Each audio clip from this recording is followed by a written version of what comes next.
I was coming from Kroger store, by the Walnut Avenue. I was waiting for the green line. So then, the other person came and crushed my car from the rear. So I remember getting a call, and the guy on the phone said, "Is this the karate attorney?" And I said, "Yes." He said, "Fantastic. Well, I need your help."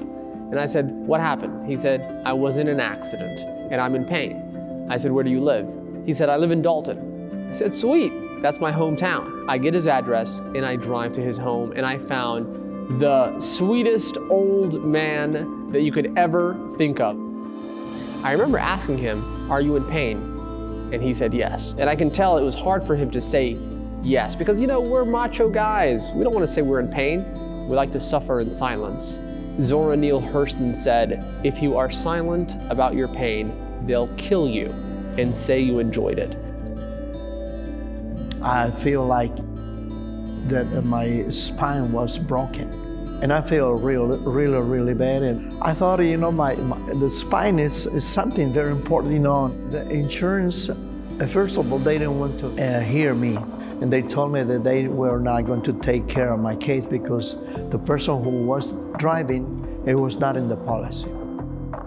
Now there was a surprise in this case that we did not expect. The driver that actually drove that vehicle was an excluded driver, which means even though our client was not at fault, he had nothing to do with the wreck, and everything had to do with the guy that hit him, that person was not covered. There was insurance on the car, but the driver of the car was excluded. You may be wondering, how does that even happen?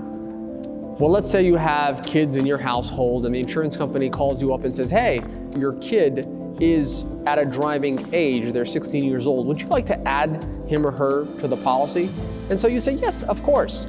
And to your astonishment, $500 a month premium then becomes $1,500 a month. And when you see this, you're like, no. Actually, I'm okay. It's just me and my wife and we're fine. We don't want our kid to be on the policy. But what they don't tell you is now, if God forbid, your kid gets in a wreck driving your car, even though your car is insured, your kid is an excluded driver. So a similar situation happened in this particular case.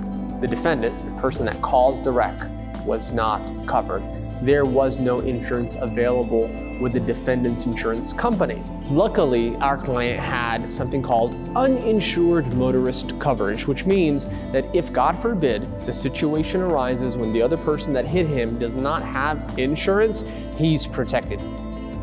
I never thought that these things was going to happen. I would recommend Abraham to others, to friends or people that need, his services. I would recommend him. Wow, yes, I'm very, very satisfied. They treated me really, really, really well. I think there's nobody else that could do the job what Abraham does. He went and got the treatment that he needed. He went and got MRI'd on all injured body parts, and he finished treatment, and we were able to get a decent recovery from his uninsured motorist carrier. This case was able to be resolved within 8 months from beginning to end, but it wouldn't have been had he not been extra prudent and had uninsured motorist coverage on his own policy. And that's the story of this one.